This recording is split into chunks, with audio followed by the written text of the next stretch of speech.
नमस्कार दोस्तों, शेयर में चैनल पर एक बार फिर आपका स्वागत है। दोस्तों, आज मैं आपके लिए जो शेयर लेकर आया हूँ, इसका नाम है IRB इंफ्रा। ये कंपनी महाराष्ट्र से है और इसके जो मालिक है वीरेंद्र दत्तात्रेय महेश्कर। 1997-98 में इस कंपनी की स्थापना की थी और करीब 2008 में इसका IPO आया था। IPO प्राइस रखी गई थी इसकी 185 रुपये से लेकर 220 रुपये के आसपास, और ये 220 के आसपास ये शेयर मार्केट में लिस्ट हुआ था शेयर। ये कंपनी का जो काम है,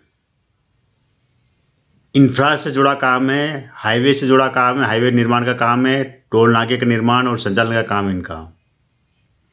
तो थोड़ा सा मैं डेटा बता देता हूँ, फिर बाद में इस कंपनी की पूरी कहानी कि क्या कंपनी के साथ अच्छा रहा, क्या कंपनी के साथ बुरा रहा। तो अभी इसकी जो शेयर की प्राइस है 38-39 रुपये के आसपास की प्राइस है शेयर की। इसका लो देखेंगे तो वो 2020 में जब मार्केट गिरा था तो वहाँ पर 5 रुपये, तो 5 रुपये इसका लो भी रहा है। अब आप सोचेंगे कि 220 में लिस्ट होने वाला शेयर है, केवल 38 रुपये मिला था, काफ़ी गिर गया है, लेकिन गिरा हुआ नहीं है, क्योंकि ये शेयर स्प्लिट हो चुका है। 2023 में स्प्लिट हुआ था ये शेयर, हर एक शेयर के बदले 10 शेयर मिल गए थे। तो अगर आप 38-39 रुपये का आप 10 से मल्टीप्लाई करेंगे तो वो करीब बैठता है 380 रुपये का शेयर बैठता है आज। और लो जो 5 रुपये रहा था, 5 को अगर 10 से मल्टीप्लाई करेंगे तो 50 रुपये, अगर स्प्लिट नहीं हुआ होता तो कंपनी ने जो लगातार अपने आप को जो पिछले 2008 से लेकर, जब से कंपनी का IPO तब से लेकर अब तक देखा जाए, कंपनी ने कम से कम 40 से 50 गुना तक कंपनी की नेटवर्थ बढ़ी है, उनका इनकम बढ़ी है, उनका प्रॉफिट बढ़ा, उनका सब कुछ, मतलब कंपनी ने लगातार ग्रो किया। हर साल, साल दर साल 25 से 30% तक कंपनी है का ग्रो कर रही है। लेकिन इतने सालों में कंपनी ने अपने निवेशकों को ज़्यादा रिटर्न नहीं दिया है। आप देख लीजिए 2008 में जो IPO में जिसने पैसा लगाया होगा, तो अभी चल रहा है 2023, तो करीब करीब हो गए 12 और 3 15 साल। 15 साल में लोगों का पैसा डबल नहीं हुआ है। कंपनी अच्छी है, कंपनी का बिजनेस बढ़िया है। ये जितने भी अगर हाईवे वगैरह बनाती है वो काम करती है। कंपनी के पास करीब 75,000 करोड़ का तो असेट है, और मार्केट कैप देखा जाए तो करीब 23,000 करोड़ का मार्केट कैप है कंपनी का। कंपनी के ऊपर करीब 6,300 करोड़ का कर्जा भी है। रेवेन्यू की बात करेंगे तो अभी 1,745 करोड़ का रेवेन्यू आया है लेटेस्ट, और 95 करोड़ का इनको शुद्ध प्रॉफिट हुआ है। कंपनी का अगर पूरा साल भर का अगर रेवेन्यू देखा जाए तो वो करीब 4,500 करोड़ का रहा है। कहने का मतलब है कि कंपनी साल दर साल कंपनी अपने आप को आगे बढ़ा रहे। कंपनी के साथ जो बिजनेस की जो बात करें, जो रेवेन्यू की बात करें, जो बुक की बात करें, ऑर्डर बुक की, तो ऑर्डर बुक में करीब इनके पास 23,000 करोड़ की ऑर्डर बुक है इनके पास अभी फ़िलहाल। और निर्माण की बात अगर हम करें तो ये करीब करीब 3,500 किलोमीटर का हाईवे बना चुकी है, और करीब 2,500 किलोमीटर के हाईवे का इनके पास अभी ऑर्डर है। अभी इनको लेटेस्ट ऑर्डर मिला था, गुजरात से मिला था, करीब 2,100 करोड़ का ऑर्डर मिला हुआ है हाईवे निर्माण का। इसके अलावा इनको हैदराबाद में जो रिंग रोड का काम मिला हुआ है। रिंग रोड के बाद में इनको जो टोल नाके वगैरह इनका काम मिला, टोल नाके का संचालन करना। कहने का मतलब ये कि कंपनी कई बड़े बड़े क्षेत्रों में काम करती है, खासकर जो सरकारी ठेके होते हैं, सरकार के जो ठेके होते हैं, स्टेट गवर्नमेंट के ठेके होते हैं, वो ऑर्डर लेती है कंपनी, और इनके सारे ऑर्डर करोड़ों के होते हैं। छोटे मोटे काम तो है ही नहीं इनके पास। तो देखिए, जब ये आप इस क्षेत्र में काम करते हैं, इंफ्रास्ट्रक्चर के क्षेत्र में काम करते हैं, यहाँ पर कई बार ऐसा कुछ आपके दुश्मन भी पैदा हो जाते हैं। तो इनके साथ भी ऐसा कुछ रहा है, वो मैं आपको इसी वीडियो में बताऊंगा कि इनके साथ क्या नेगेटिव रहा, क्या बुरे दिन रहे, वो बताऊंगा मैं इसके अंदर। तो ये कंपनी का भी जो लेटेस्ट, अगर कंपनी का अगर मार्केट कैप देखा जाए तो वो करीब 22-23 हज़ार करोड़ का मार्केट कैप है, और 75,000 करोड़ की इनके पास असेट है। शेयर की प्राइस अभी है 38-39 रुपये है। और इनके जो काम है, जिस तरह के काम करती है, उस जो इंफ्रा के जो काम करती है, उसमें क्या हुआ था कि एक बार की बात है, ये 2018 के आसपास की बात है। अच्छा, पहले ये भी बता देता हूँ कि ये 2023 में स्प्लिट हुआ था शेयर, और कंपनी ने हर साल अपने निवेशकों को डिविडेंड जरूर दिया है। कंपनी बोनस नहीं देती है, बोनस कभी नहीं दिया कंपनी ने। डिविडेंड हर साल देती कंपनी। स्प्लिट अभी 2023 में स्प्लिट हुआ था शेयर ये, जब एक शेयर के बदले 10 शेयर मिल गए थे लोगों को, 10 गुना हो गए जिनके पास शेयर थे आईपीओ के।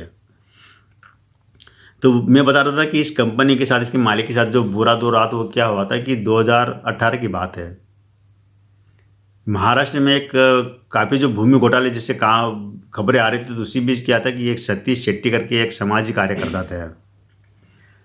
3 सामाजिक कार्यकर्ता सतीश शेट्टी ने काफ़ी ज़्यादा तो भूमि घोटाले के जो मामले उजागर किए थे, मीडिया में भी आए थे, और उन्होंने काफ़ी इसमें कई बिल्डर वगैरह सरकार नेता काफ़ी लोग लपेटे में आए थे इसमें, जो भूमि घोटाले में। तो उसमें क्या होता है कि बाद में 2018 में सतीश शेट्टी की जो सामाजिक कार्यकर्ता थे, इनकी हत्या हो जाती है।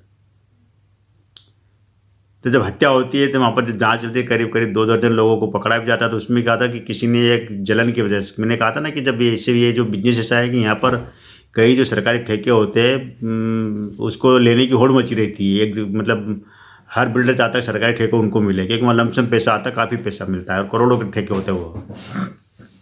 तो ये जो इसके जो मालिक होते हैं, इनके पास भी, इन्होंने भी कई बड़ी बड़ी कंपनियों के ठेके इनके मिले हैं, जिससे उनसे छीन कर सरकार ने इनको दिए ठेके। तो इस कारण ये कहीं ना कहीं इस तरह से कि लोगों की, जो बड़े बड़े बिल्डर की जो आंखों में खटकने लगते हैं, तो जो वो मामला जो होता सतीश शेट्टी का हत्या का मामला, तो उसमें इनका नाम भी जोड़ दिया था। ये जो आईआरबी के जो मालिक है, वीरेंद्र, जो इनके मालिक है, इनका नाम भी उस हत्याकांड में आ गया था। बाद में सीबीआई ने इनको पकड़ा भी था, इनकी जो पॉलीग्राफ टेस्ट भी हुआ था, और करीब 5-6 महीने तक जांच भी चलती रही थी, क्योंकि मामला बहुत सुर्खियों में आ गया था हत्याकांड का, वो भूमि घोटाले से जुड़ा मामला था। लेकिन बाद में क्या, जब सारी जांच में करी तो जांच में इनका हाथ नहीं पाया गया, इनको मतलब पूरी तरह क्लीन चिट मिल गई बाद में, कि सीबीआई ने माना कि इनका नाम किसी ने मतलब जलन की वजह से इनका नाम उस हत्याकांड में जोड़ दिया था। लेकिन वहाँ से बरी हो गए तो वो मामला इनका खत्म हो चुका, उसमें उस मामले से अब लेना देना नहीं है। तो ऐसा बुरे दिन आते हैं, लेकिन जब 5-6 महीने तक जब जांच चलती रही, शेयर मार्केट में भी चर्चा रहती रही, तो निवेशकों के जो थोड़े से हिल जाते, निवेशक भी जब सोचते कि ऐसे मामले अगर बन रहे मालिक के खिलाफ, तो हमारा पता नहीं शेयर का क्या होगा।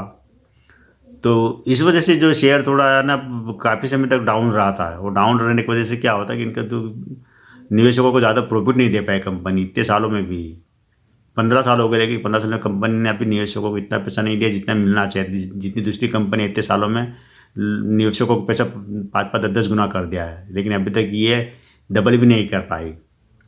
हालांकि इस दौरान कंपनी ने ज़बरदस्त ग्रोथ की, कंपनी ने अपने आप को मतलब या कई गुना बढ़ा लिया कंपनी, कई गुना के मार्केट बढ़ गया, कई गुना की इनकी एसेट बढ़ गई है, रेवेन्यू बढ़ गया, सब कुछ बढ़ा। कंपनी के साथ कोई मतलब लगातार आगे बढ़ रही है।